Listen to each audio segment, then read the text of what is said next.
सुखदेव जी बोले राजा परीक्षित, भगवान की ऐसी कृपा हुई, धीरे धीरे समय गुजरने लगा। सुनीति का, सुरुचि का जिस दिन से गर्भ ठहरा उस दिन से उसने पलंग नहीं छोड़ा। और सुनीति जिस दिन से गर्भ ठहरा बेचारी पत्तों पर लेट लेट करके सोती है, समय गुजारती है। अच्छा भोजन नहीं मिल रहा है, फिर भी एक आशा लगाए है मेरा बेटा हो जाएगा, मेरे बुढ़ापे का लाठी का सहारा बन जाएगा। जब मेरा बालक मेरे पास में आएगा, मैं उसे गोदी में उठाकर कितना लाड़ लड़ाऊंगी। जब वो बड़ा हो जाएगा तो जब मैं अंधी हो जाऊंगी, लाठी पकड़ के मुझे चलाएगा। देखो माँ की ममता कितनी विलक्षण होती है। माँ अपने बच्चे के लिए कितना अरमान देखती है, कि मेरा बेटा बड़ा होगा, हमें ये देगा, हमें वो करेगा। लेकिन जब बेटा बड़ा हो जाता है तब क्या करता है? मेरे प्रिय बंधुओं, बात सही है। हाँ बिल्कुल भूल जाते हैं। हाँ हाँ बोले सच्चे दरबार के। सुखदेव जी बोले राजा परीक्षित, मैया सुनीति समय को धीरे धीरे काट रही है। इधर सुखदेव जी बोले राजन आगे क्या हुआ? धीरे धीरे समय वक्त बीत भाई, 9 महीना के बाद सुनो चितलाए। 9 मास के बाद सुनीति के गर्भ से एक बालक ने जन्म लिया। और इधर उत्तानपाद को पता चला है तो बेचारे देखना तो चाहते हैं, लेकिन क्या करें। छोटी रानी कुलवंती घर में बैठी, अगर वो जाएंगे तो पता नहीं क्या ना क्या हो जाए। हाँ अब कुछ देर बाद महाराज उत्तानपाद को खबर आई कि छोटी रानी सुरुचि के भी एक बालक ने जन्म लिया। अब तो आंगन में बधाइयां बाजने लगी। ज्योतिषी और ब्राह्मणों ने नामकरण किया है। तो नाम क्या रखा माता जी? सुनीति के पुत्र का नाम रखा ध्रुव। क्या नाम रखा? ध्रुव। और छोटी रानी सुरुचि है, उनके पुत्र का नाम है उत्तम। धीरे धीरे दोनों बालक जब कुछ बड़े हुए हल्के, तो बच्चे चाहे घर में कितनी भी दुश्मनी हो एक दूसरे से, लेकिन बच्चे तो बच्चे होते और बच्चे दिल के सच्चे होते हैं। उन्हें क्या पता है कि दुश्मनी है, लड़ाई है, झगड़ा है, तुमसे क्या है। वो जब खेलेंगे तो बच्चे बच्चों में ही खेलेंगे। तो महाराज ध्रुव और उत्तम दोनों पक्के मित्र बन गए, पक्के मित्र। ध्रुव भी उत्तम से बड़ा प्रेम से बोलते हैं और उत्तम भी ध्रुव जी से भैया कह करके बोलते हैं। एक दिन की बात, उत्तम ने जवाब दिया है, भैया ध्रुव आज चलते हैं पिताजी की सभा में। ध्रुव बोले नहीं भैया, मेरी मैया ने मुझको समझायो है कि कभी भी उत्तम के साथ मत खेलना, और यदि खेलना तो कभी उनके घर और ना राजसभा में जाना। इसलिए मैं मैया को आदेश मान रहा हूँ, मैं ना जाऊं तेरे साथ में। उत्तम कहने लगे भैया अगर तू मोको माने तो तू मेरे साथ में चल। चल दे। जैसे ही ध्रुव और उत्तम उत्तानपाद के दरबार में पहुंचे, जो उत्तानपाद ने ध्रुव जी को देखा, हाय हाय उठ करके अपने गोदी में बिठा लिया ध्रुव जी को। क्योंकि सोचने लगे उत्तम को तो रोज मैं खिलाता हूँ, गोदी लेता हूँ, ध्रुव को आज पहली बार है, लाओ इसको भी जी भर के खिला मिला। ध्रुव जी को लेकर के बैठ गए।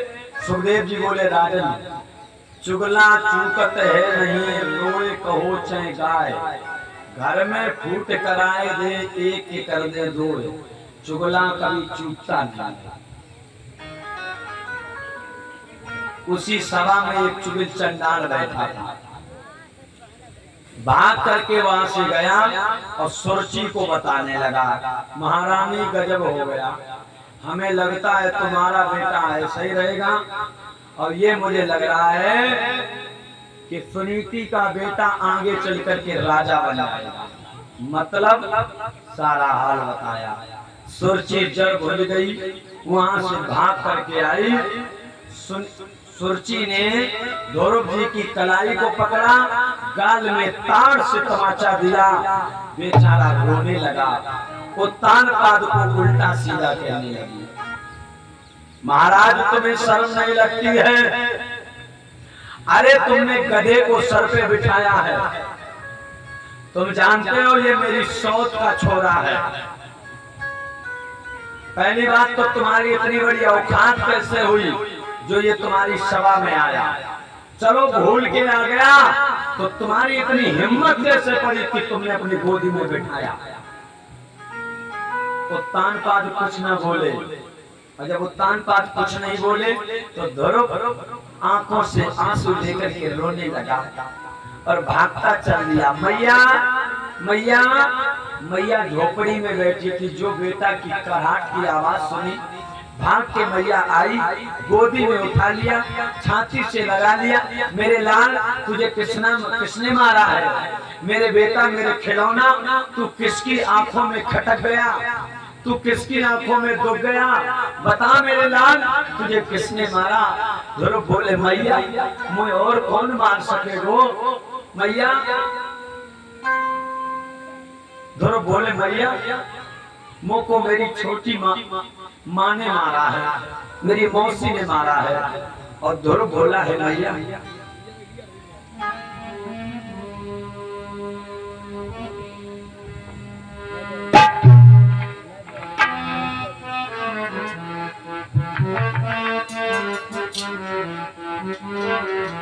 कि रोए रोए कहे ध्रुव महाराज, मैया मोय मौसी ने मारो।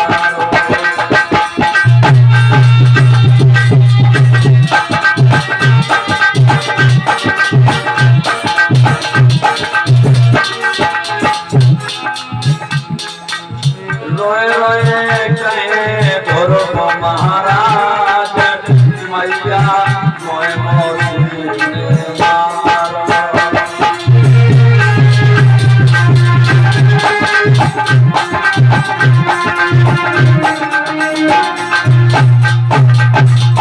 अरे मोय मौसी ने मारो, मैया मोय मौसी ने मारो।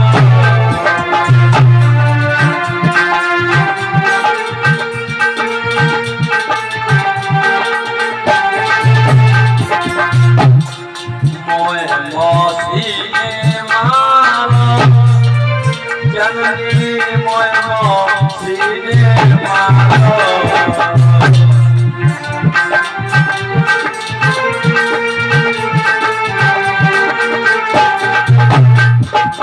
रोए रोए काहे ध्रुव महाराज, मैया मोय मौसी ने मारो।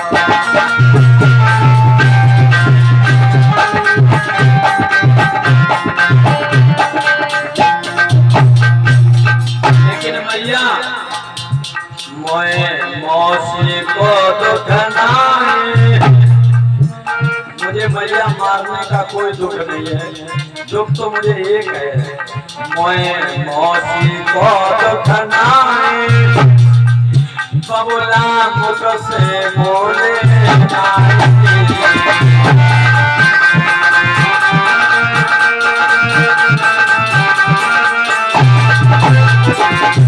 मोय मौसी को दुख नहीं, बबुला मुख से बोले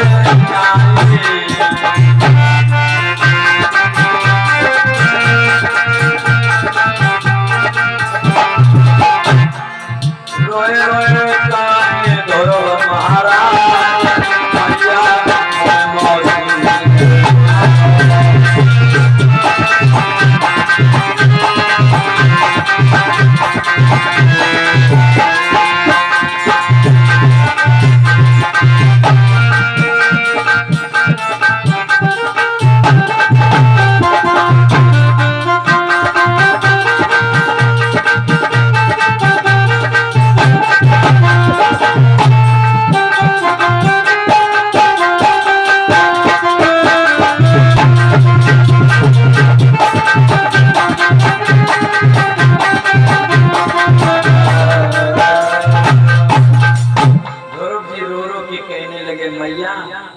मैं मौसी ने मारो है। और मौसी ने ऐसे शब्द बोले हैं कि अगर तुझे ये गद्दी चाहिए तो तुझे मर करके मेरी कोख से जन्म लेना होगा। अगर तेरे भाग्य में ये राजगद्दी होती तो मैं सुनीति के गर्भ से नहीं बल्कि मेरे गर्भ से जन्म लिया होता। मैया बाके कलेजा बाके बोल मेरे कलेजा को छोड़ रहे हैं, लेकिन मैया इतनो कष्ट में मारवे को नहीं है जितनो कष्ट पिताजी सामने बैठे रहे और मुख से एक भी शब्द नहीं बोले कि तुमने क्यों मारा, क्यों डांटा ध्रुव। मैया मुझे लगता है कि मेरे पिता मुंह को चाट नहीं है। हाय जो मैया सुनीति ने सुनी, सुनीति कहने लगी बेटा अगर वो तेरे पिता होते तो जरूर कहते, वो तेरे पिता नहीं है। अब मैया बोल तो गई, सोई ध्रुव ने बात पकड़ ली मैया की, जवाब दिया माँ जब मेरा पिता ये नहीं है तो फिर हमारा पिता कौन है? हल्की, हमारा पिता कौन है? मैया चुप बैठ गई। ध्रुव बोले मैया तुझे मेरी कसम बताओ मेरा पिता कौन है? मैया सुनीति बोली अगर जगत वालों को बताऊंगा तो दुनिया के लोग ये विचार करेंगे कि सुनीति किस गंदे मार्ग पर चली। इसलिए सोच समझ के सुनीति ने जवाब दिया है बेटा तेरा पिता तो परम पिता परमात्मा है। अरे जो तेरा नहीं बल्कि सबका पिता है। ध्रुव बोले वो मिलेंगे कहाँ? मैया बोली कड़ कड़ में बबुल तेरो रंग रहो है, कड़ कड़ में कड़ कड़ में तेरो रंग रहो है, कड़ कड़ में।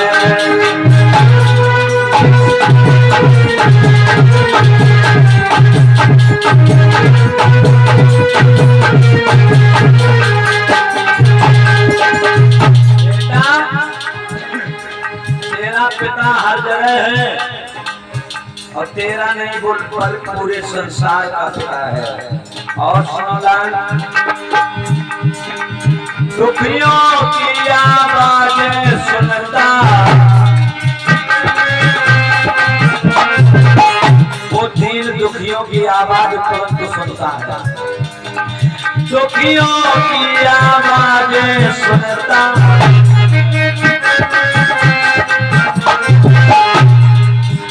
कड़ कड़ में बबुल रंग रहो है, कड़ कड़ में कड़ कड़ में बबुल रंग रहो है, कड़ कड़ में कड़ कड़ में बबुल रंग रहो है, कड़ कड़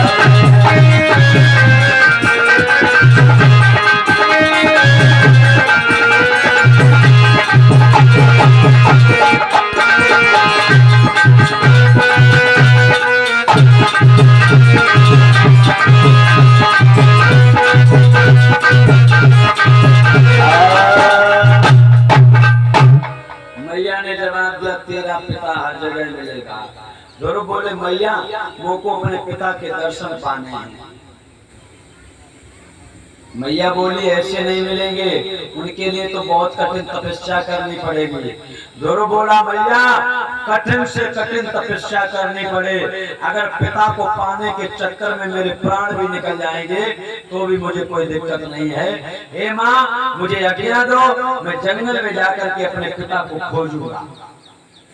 छोटे से बालक, कितनी उम्र थी ध्रुव की तब? 5 वर्ष की। जिद कर दी मैया ने, रो करके कहा दुलारा अभी नहीं, बड़ा हो जाना तब जाना। अगर ऐसे जंगल में जाएगा तो मेरे लाल व जंगल में शेर भेड़िया तेंदुआ सियार शेर रहते हैं, तेरा बच्चा कर जाएंगे।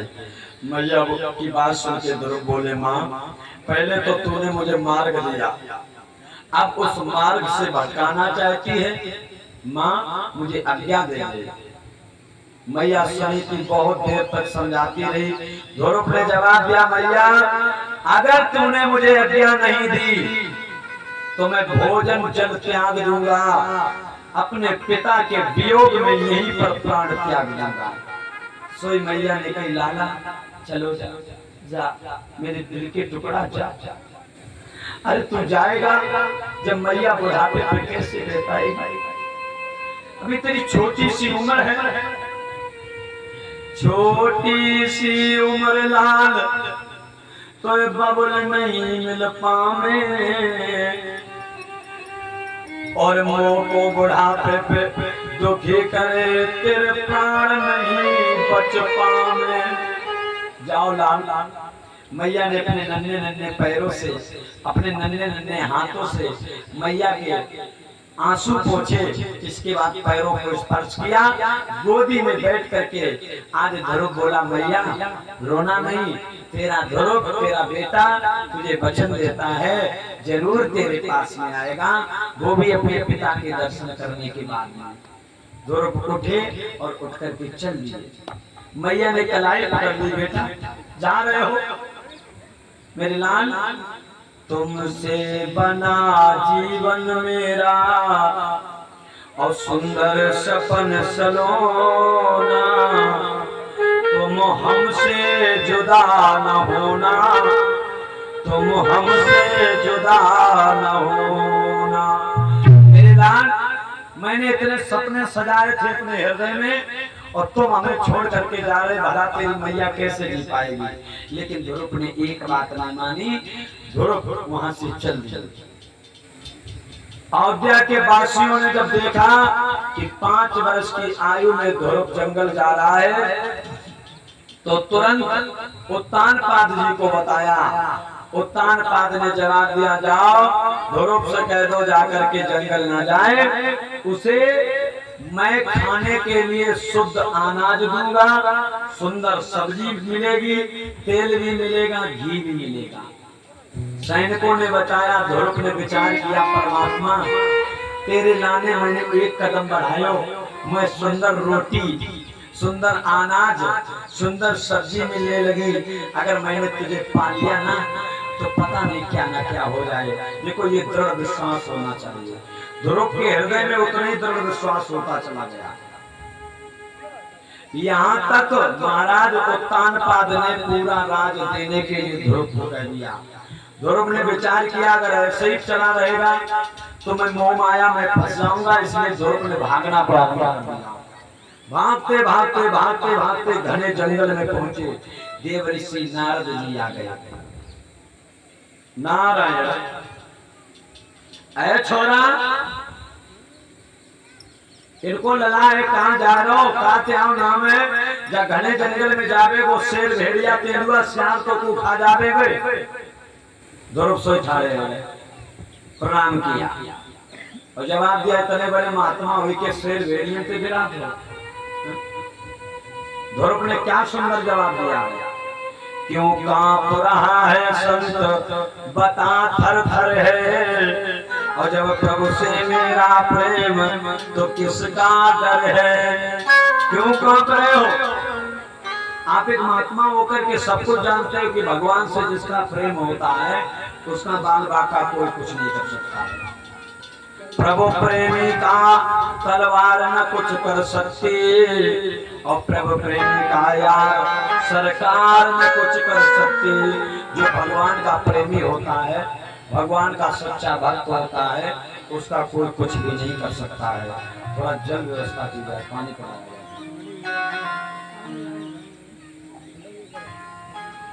जैसो बोले सच्चे दरबार की। अब नारद जी कहने लगे, बेटा तुम किसको पाने के लिए जा रहे हो? जवाब दिया, मैं अपने पिता विष्णु से मिलने जा रहा हूँ। ध्रुव की बात सुनकर के नारद जी हंसने लगे और जवाब दिया, लाल तेरी उम्र छोटी है, तू घर लौट जा। ध्रुव ने एक बात नहीं मानी। नारद जी समझ गए अब ये बालक मानने वालों ना है। तुरंत 12 मंत्र दिया। कौन सा मंत्र? 12। ओम नमो भगवते रुद्राय, ओम नमो भगवते वासुदेवाय। देवाय। नारद जी ने केवल मंत्र देकर के नहीं भेजा, अन्य बहुत चीज बताई हैं। गुरु क्या होता है? गोविंद चले आओ, गोपाल चले आओ, गोविंद चले आओ, गोपाल चले आओ।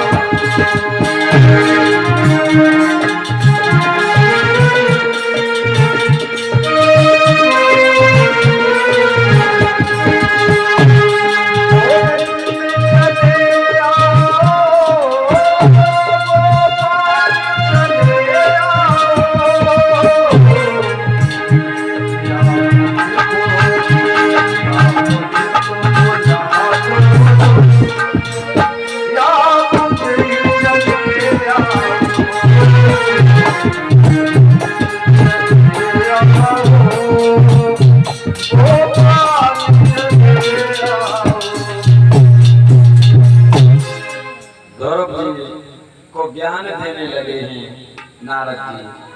गुरु किसे कहते हैं? गुरु, गु माने अंधकार, रू माने प्रकाश।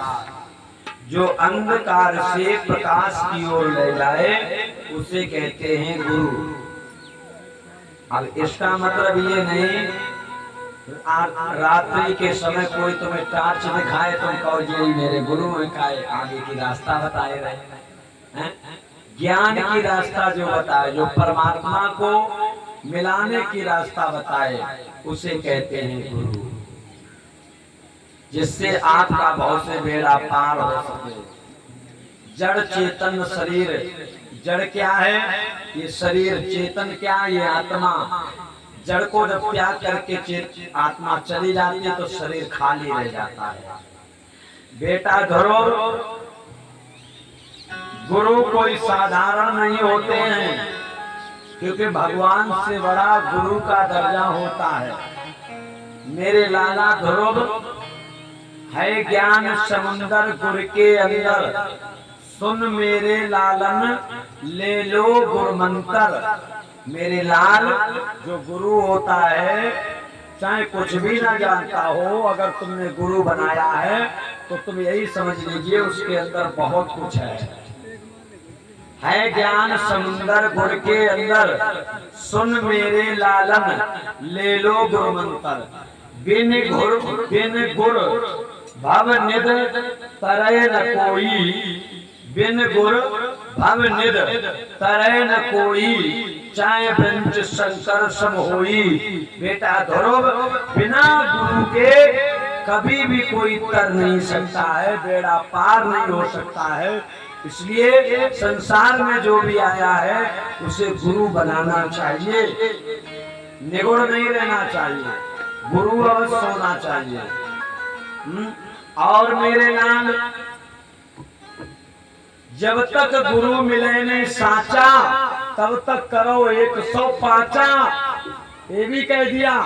देखो गुरु सच्चा मिल जाए, पहली बात तो एक पर निष्ठा रखो, एक पर निष्ठा रखनी चाहिए। सबसे पहले विषय ध्यान दें, गुरु चाहे जैसा हो कैसा भी हो, लेकिन एक पर निष्ठा रहनी चाहिए। यदि तुम्हें नहीं ज्यादा समझ में आ रहा है तो आप गुरु करने का अधिकार है। अब ये बात किस लिए हमने कही? क्योंकि दत्तात्रेय के 24 गुरु थे। कितने गुरु थे? 24। लेकिन ये कहो 24 गुरु मनुष्य ही थे, ऐसा नहीं। उन्होंने चींटी को भी अपना गुरु माना, जल को भी अपना गुरु माना, कन्या को भी अपना गुरु माना, मनुष्य को भी अपना गुरु माना, महात्मा को भी अपना गुरु माना, वृक्ष को भी अपना गुरु माना। मतलब गुरु जो अच्छा मार्ग दे दे। जैसे कि वृक्ष लगाया जाता है, पहले बीज होता है, फिर उस पर जल डाला जाता है, धीरे धीरे तैयार होता पौधा बनता है, फिर वो धीरे धीरे और बड़ा होता, उसकी शाखाएं बन जाती हैं, फिर उसमें पुष्प आते, फूल आते हैं छोटे छोटे, इसके बाद तब उसमें फल लगता है। तो मतलब कितने दिन बाद उसमें फल प्राप्त हुआ। ठीक इसी प्रकार दत्तात्रेय ने भी विचार किया कि जिस प्रकार एक बीज होता है, जब वो धीरे धीरे अंकुरित हो जाता है, बड़ा हो जाता है, तो उसमें फल मिलता है। ठीक इसी प्रकार ये भी हमारा गुरु है, हमें जल्दबाजी नहीं करनी चाहिए। जल से भी शिक्षा ली कि जल हम लोगों को शीतलता पहुंचाता है, पीने से ठंडक मिलती है, नहाने से शीतलता मिलती है, शरीर की बदबू भागती है।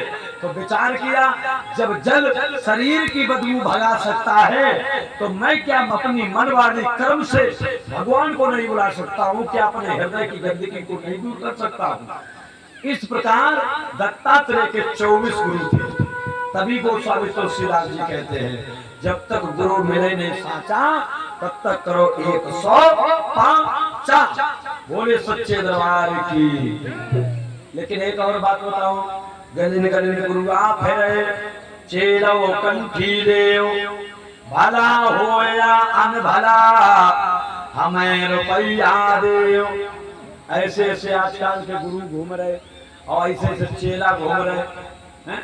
गुरु सोच रहे हमारे 10,000 चेला हो जाएं, ज्यादा नहीं 2-4-10 अगर हमारे तेरे बने रहिए तो बढ़िया सिस्टम चलता रहेगा। चेला सोच रहा हो गुरु जी के हम इतने घने बन जाएं कि जब ये मर जाए तो आश्रम पूरा मेरे नाम हो जाए। लोभी गुरु लालची चेला, लोभी गुरु लालची चेला, होए नरक में ठेलम ठेला। कभी कह रहा है, ये माया की जो बिलैया है, ये हर किसी पर जाती है। ये माया ठगनी एक ऐसी है कि चाहे जितना बड़ो महात्मा होए, चाहे भगवान होए, लेकिन माया जब झपकती है तो सबको पछाड़ देती है। एक कवि ने बड़ा सुंदर भाव दिया,